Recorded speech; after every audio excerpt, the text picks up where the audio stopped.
తెలుసా నాకు అసలు ఇంటికాడ అయితే ఇంత రాయల్గా బతికా నేను. అది బో రాయలిజం. ఆ క్యాంటీన్ పోతే ఆ క్యాంటీన్ లో అప్పు పెట్టుకుని తాగుతున్నా కదా సిగరెట్లు సిగ్గులే అక్కడ.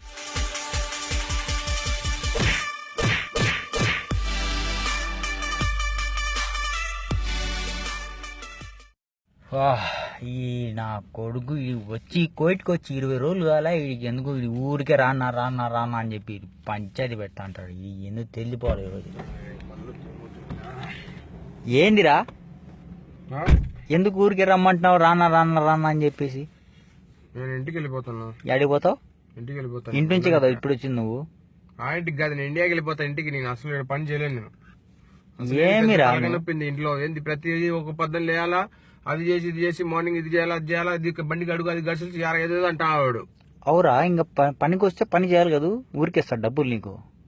అట్టని కాదు, ఎట్ట చేస్తాం చేయండి. వాడికి ఒకరికి నా కొడుకులకి 2 బళ్ళు 3 బళ్ళు ఉన్నాడా. 3 బండ్లు ఉంటే రోజు కడగాలంట. ఎవడు కడుగుతాడు? అందుకోసమే కదా నీకు పిలుచుకొచ్చింది. వాళ్ళ ఒక్కొక్క బండి ఉంటే వాళ్ళే కడుకొని వెళ్ళిపోరు. లే నేను చేయలేను, అసలు చేయలేను. డిగ్రీ చేసి ఏంది కార్లు కడుక్కుంటేది? ఏ డిగ్రీ చదివినా నువ్వు? ఏ డిగ్రీ ఏంది? నా డిగ్రీ చేయలేదు నీకు. ఒరే స్వామి, నువ్వు డిగ్రీ చదివితే ఇక్కడ కాది మీదాకి వస్తాయని పనికిరావు. డిగ్రీ చేసినా ఇంకోటి చేసినా అంటే సరిపోదు. ఇవన్నీ వీడికి వచ్చినావు, ఏ పనికి వచ్చినావు అంటే ఆ పని చేయాల్సిందే. ఇప్పుడు నువ్వు ఇంట్లో పనికి వచ్చినావు బా, ఇంట్లో ఏం పనులు ఉంటాయి? అయ్యే పనులు ఉండేది. ఇంకా వేరే నీకోసం ఇంట్లో కంప్యూటర్ పని పెట్టారు. నీకు అర్థం కాదా? నువ్వు అసలు నువ్వు చేసేది సుఖం లేరా పూర్తిలే. నా మాటిను పని ఈడ మరసంగా చేసుకో. ఓ సంవత్సరం చేసుకో, దాని తర్వాత నేను మాట్లాడి. ఓ సంవత్సరం నేను చేయను, చచ్చిపోతాను ఈడ. నువ్వు అసలు నువ్వు చెప్పేది కాదు. నువ్వు ఆఫీస్ లో కూర్చొని నువ్వు ఏసీలో బాగా తిరుగుతా అంటావు, తింటా అంటావు. కష్టపడి వచ్చింది మేము వస్తానే మాకు సీట్ పెట్టాడు, కూర్చోబెట్టలే. మరి అట్లా జాబ్ నాకు కూడా తిప్పి అంతే కదా. చూస్తావురా, నువ్వు కొంచెం కష్టపడు. నీకు అరబీ రావాలా ఎన్ని రావాలి కదా, ఊరికే కూర్చోబెట్టరా అంటే ఎట్లా తీసుకొని పోయి కూర్చోబెడతారు నిన్ను. నీకు చెప్తే అర్థం కాదు. నువ్వు ఇంటికి ఫోన్ చేసి నేను చెప్పేసా, అమ్మకి చెప్పేస్తాను పోతాను. అమ్మకులే నాయనకులే ఎవరు చెప్పినా ఇది జరిగే పని కాదు. ఇక్కడ డబ్బులు కట్టు, ఇక్కడ నేను కట్టాలంటే సరిపోదు. ఎందుకే నా డబ్బులు నువ్వు ఎందుకే నువ్వు అన్నావు కదా. అసలు ఎందుకు ఇటు చేస్తే తమ్ముడు ఇంతగాని నువ్వు బతిమాలాడుతుంటే నువ్వు అర్థం కదా నీకు. ఒరే చూడు, ఇక్కడ కోయిటిది, ఇక్కడ అన్నలా నన్నలా. నీకు అర్థం కాదు. నీకు అసలు నువ్వు ఆ పని వచ్చి చేసే పద్దన పూట్ల కారు తుడిచా అంటే ఎంత బాధ అనిపిస్తుంది తెలుసా నాకు. అసలు ఇంటికాడ అయితే ఎంత రాయల్గా బతికాను. అది బో రాయలిజం. ఆ క్యాంటీన్ పోతే ఆ క్యాంటీన్ లో అప్పు పెట్టుకుని తాగుతున్నా కదా సిగరెట్లు సిగ్గులే అక్కడ. రాయాలంట ఏదో రాయల్గా బతికా కదా. ఆడ బండి బాగా తిరుగుతాను నేను. అసలు వీడికి వచ్చేది ఇది పద్దం లేగానే వాడు 6 కొట్టాడు, గంట కొడతాడు. ఎలా వాడు పద్దం లేగానే తుడచాల బండి ఆడు. నీకేం తెలుస్తుంది? మధ్యాహ్నం లేచి డ్యూటీకి పోతావు. మేమేమో 24 గంటలు డ్యూటీలు చేయాలా, మీరేమో ఇక్కడ కూర్చొని 8 గంటలు డ్యూటీ చేసుకుని పోతుంటారు. స్వామి మేము కూడా ఇది చేసే వచ్చిందని చెప్తే నీకు అర్థం కావడంలే. మట్టి బుర్ర ఉందా నీకు? దేవుడిలే బుర్ర చేసినప్పుడు నాకు ఎందుకు తగిలించామంటారు పని? మళ్ళీ ఎట్ట తగిలిస్తావరా? నీకు అరబీ రావదా ముందు? అరబీ ఏంది? అరబీ నేను చెప్పేది మాట్లాడింది అరబీ రే. అరబీలో నువ్వు ఎట్టున్నావు అంటే ఏమంటారా? ఏంది నీ ఏముంది?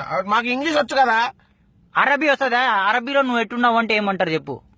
ఏమో నాకు తెలియదు. మళ్ళీ తెలియనోడు నీకెందుకురా జాబు? నీకెందుకురా ఈ టైర్ లో కూర్చుని చేస్తా? డిగ్రీ బోర్డు వేసుకునే డిగ్రీలో కోయిట్ కి సంబంధం లేరా స్వామి? డిగ్రీకి కోయిట్ కంటే నీకు అర్థం కాదని చెప్పేది. నాకు మాట్లాడద్దు. చేయొచ్చు నీ ఇలా పని చేపించి చూడు. నువ్వేమో కార్లో తిరుగుతావు, బాగా తిరుగుతావు. ఒరే స్వామి, కారు మాది కాదురా స్వామి. వాళ్ళు ఫోన్ చేసి రమ్మని చెప్తారు, తీసుకొని పోయి ఇయ్యారా మేము. మస్కూర్ మామ, ఇది మామ, అది మామ అని చెప్పి వాళ్ళ అన్నం తీసుకుని పోయాలా. ఒక్క నిమిషం లేట్ అయితే నోటికి వచ్చిన తిట్లు ఇస్తారు మాకు. ఎందుకురా లేట్ అయింది, అన్నం చల్లారిపోయింది, 100 మాటలు మాట్లాడతారు. నువ్వు ఇంట్లో పని చేయాలి, నువ్వు బయట పని చేస్తున్నావు, నువ్వు ఆఫీస్ లో పని చేస్తే 8 గంటలు చూసిపోతున్నావు, దూచుకుంటా. నువ్వు మా పరిస్థితి మాకు తెలుసు. ఒరే ఏంది పరిస్థితి రా నీకు? ఏంది నీకు అర్థం కాదని చెప్తేది నువ్వు? నాకు అవసరం లేదు. నాకు టికెట్ తీసి ఇంటికి వెళ్ళిపోతాను. అవసరం లేదు. మీ ఓనర్ దగ్గర ఉంది పాస్పోర్ట్. పోయి అడుగు. నా వాడిని అడిగి డబ్బులు ఏదో చెప్పి నాకు ఇప్పించండి, నేను పోతాను ఇంటికి. వాడు నువ్వు కోయిట్కి వచ్చింది కొడురు కాదు, ఊరికే ఇచ్చేస్తాడా ఇవ్వమంటానే. ఈయన చెప్తే అర్థం చేసుకోడు. ఆయన నువ్వు గసిలు చేయాలంటే నాకు కాలిపోతాంటది ఎక్కడో. నీ బతుకు ఏంది ఇదేంది అసలు? నీ కదరా అందరికి కాలుతాంటదిరా, అందరికి కాలుతాంటది. చేసుకోవోయ్. వచ్చి 20 రోజులు కావాలా నీకు? అప్పుడే పోతా డెట్రా. ఏంది నన్ను అన్నవాళ్ళు అక్కడ నాకు సపోర్ట్ వాన్ సపోర్ట్ చేస్తావా? ఒరే కోయిట్ లో అన్న లేదు గన్న లేదు. నా మాటిను కోయిట్ వచ్చినా వాళ్ళ కంట్రీకి వచ్చి వాళ్ళకి సపోర్ట్ చేయాలి. తర్వాత విషయం నాకు సంబంధం లేదు. నాకు వాడు పాస్పోర్ట్ ఇప్పించండి, ఇంటికి వెళ్ళిపోతా. అవసరం లేదు అంతే. నేను ఇంటికి ఫోన్ చేసి చెప్తా, అమ్మకి చెప్పేస్తా అంతే. ఎక్కువ మాట్లాడకు. ఒరే రమేష్, ఫోన్ చేసి చెప్పే అంతే, ఎక్కువ మాట్లాడకు. ఒరే నా ఫోన్ చేసి చెప్పే వాడు డ్రైవర్ వాడేమన్నా ఫోన్ చేసి చెప్తాను, వచ్చి తీసుకొచ్చి వీసా ఇచ్చేసి పోరా అన్నానని చెప్పి పంపించేకి. కోయిటిరా వాడు కింద కట్టె చెక్కి అట్లే పైకి లేపుతాడు. ఎందుకు లేపుతాడు? ఏం మాట్లాడు? మా పాస్పోర్ట్ ఇమ్మంటే ఇచ్చేస్తాడు వాడు. ఎట్టిస్తాడు రా వాడు? ఖర్చు పెట్టుకొని వచ్చేది పాస్పోర్ట్ ఇచ్చిపోవడం వాళ్ళ గుర్రకు రాదు. వీసాలు గీసాలు అన్ని నువ్వు ఉంటే అచ్చగాకు. వాడే ఫోన్ చేస్తాడు. వాడు నువ్వు బాగా మంచి మోకొని చూపించావు మాకు. బాగా రిచ్ గా బతుకుతాను ఇంటికాడ నేను. రిచ్ గా బతుకున్నా కొడుకు వేరే పెట్రోల్ తెగేసి ఉండు. నువ్వు అచ్చగాకు. Hello yes. ఏం మాట్లాడతాడు గట్టి గట్టి కొడుకు ఆడ మాట్లాడమంటే ఉం? ఆనందం ఏం ఆనందం రా నీకు ఫోన్ లో మాట్లాడేటప్పుడు ఓకే సార్ ఊరే? Okay I'm coming sir. Coming. Okay okay bye. సర్లే నేను వచ్చే నెలలో పోతాను ఎందుకు ఊరికే. ఏంది వచ్చే నెలలో ఇందాక పోతా అని ఎగిరితివే గంగిరెద్ది ఎగిరినట్టు. ఏమో ఒక వారం తర్వాత ఏదో ఎవరో కొత్త కథ వచ్చదంట పోయి చూసి కొత్త రే నెట్రాను పగులుతాను నీకు కొత్త కథ వస్తుందంటే రే కొడకరారా మీరు